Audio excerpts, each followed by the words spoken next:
Good morning. We are out doing our thing again.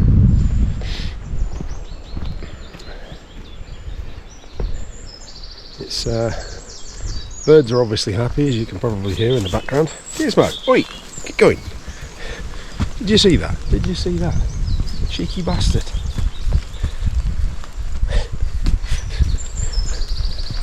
Yep, he's found a scent. He's gone a bit mad.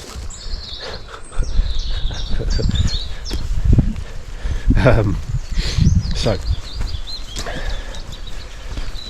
last sort of few videos I've done now, I've talked about goal setting and the challenges around that and what we can do about it and what we can do if we don't know what goals to set for ourselves. Talked about having appropriate support groups. Talked about being prepared for the fact that the plan is not going to go perfectly. It's not going to go our way, and we might have setbacks. So we need to look at the impact of those challenges. What happens if we have this chocolate bar today, or don't, or skip that session in the gym, or that study session in the library, or whatever? One thing can add up to another, and can add up to another, and impacts can grow and grow and grow. Well, this morning I've had my own little drama to deal with, in that I've now been up since about 1:15 this morning, maybe a little bit earlier. Blood sugar decided it was going to have its little moment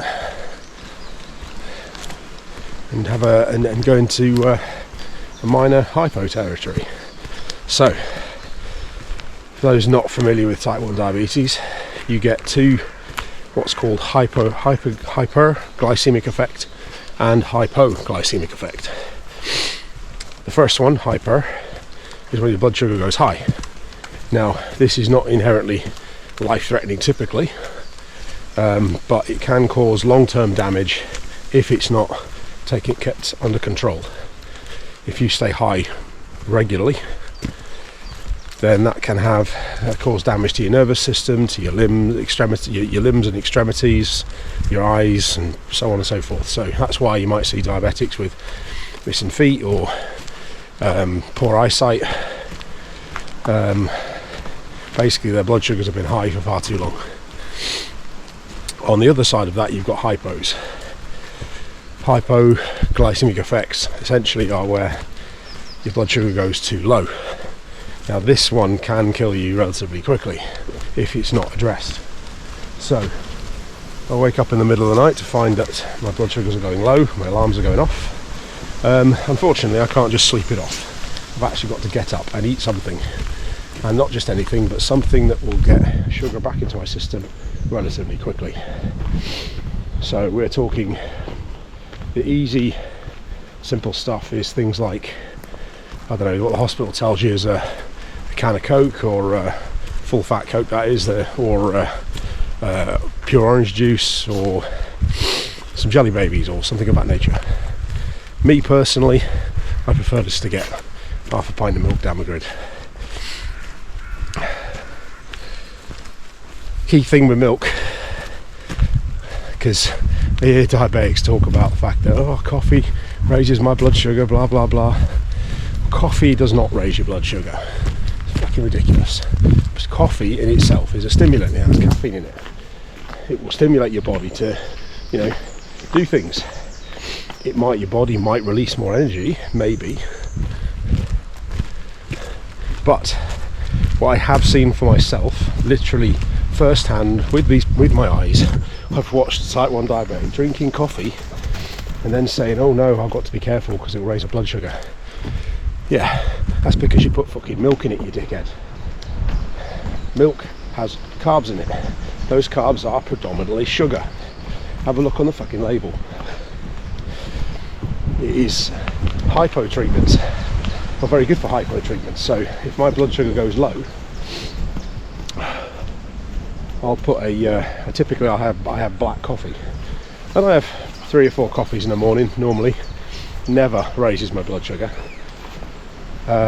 But if my blood sugar is going low, I will put some milk in it. I'll have a plain bog standard white coffee. Nothing fancy, don't go crazy with the milk, but that's usually enough just to tip it up on the right side of the levels.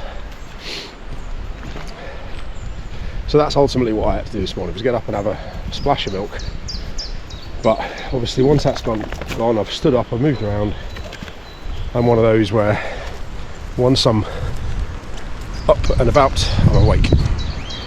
And yes, I maybe could go and find some weird and wonderful ways of getting myself back to sleep, but the reality is the damage is done, in my view. So to the point at hand, I will talk about resilience and, you know, dealing with shit when it hits the fan. And shit can come in range of different severities. Today is not what I would call a particularly severe challenge, but it's enough to have an impact.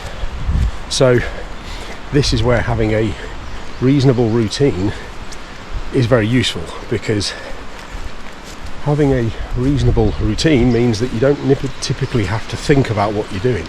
You just get on with it. So I did. Sorted the dishwasher out, got that running. My battery packs that I use to charge up all the devices, and the phones, tablets, laptops, whatever, made sure they were all fully charged. One of my go-to snacks is boiled eggs. I eat a lot of egg whites, so I've got a 16 egg boiler, so that goes on.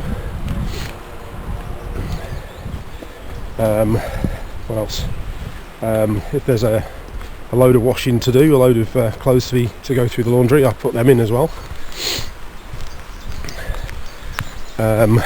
And the kettle as well. Fill the kettle to its brim, about 1.8 litres of water.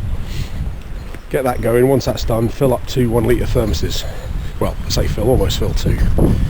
That's my hot water then for the rest of the morning. I don't need to keep repeatedly boiling the kettle. And yes, it might take longer to boil that kettle, but because I'm on a 2-tariff electric with my electric company, I'm saving 30% on that. So as long as I get it all done before 7 o'clock in the morning, Bob's your uncle, all that jazz, you know, save me a reasonable amount of money. Do that every single day, 365 days a year, within the realms of what needs to be done, of course. And there you go. That's my normal routine. Once all that's done, I can get myself a glass of water, a cup of coffee, then I go through the motions with my all my bills, my credits, and all that jazz. So, like I said, having a routine means that when you do have a bad night, when things do go wrong, you can just snap into it, really, you know. Not a lot to think about. So when your brain is a bit foggy, like mine is this morning, and evidently his is, because he needs the ball chucking around for him. Yeah, when your brain is a bit foggy, you can just get on with it. This is where discipline and routine comes in, self-discipline, or as Will Smith calls it, self-love. However you want to word it. But these are things that are habitual and take time to build up. You need to stick it out, you know, start something small, stick it out for a period of time, and turn it into a habit. And then you can do things like this. When shit goes wrong, just get on with it, you know. Anyway, I'm going to have to chuck the ball around for him because he's having a little whinge. Oh yeah. Yeah? Here's my safe. There you go. Right, have a good one, folks.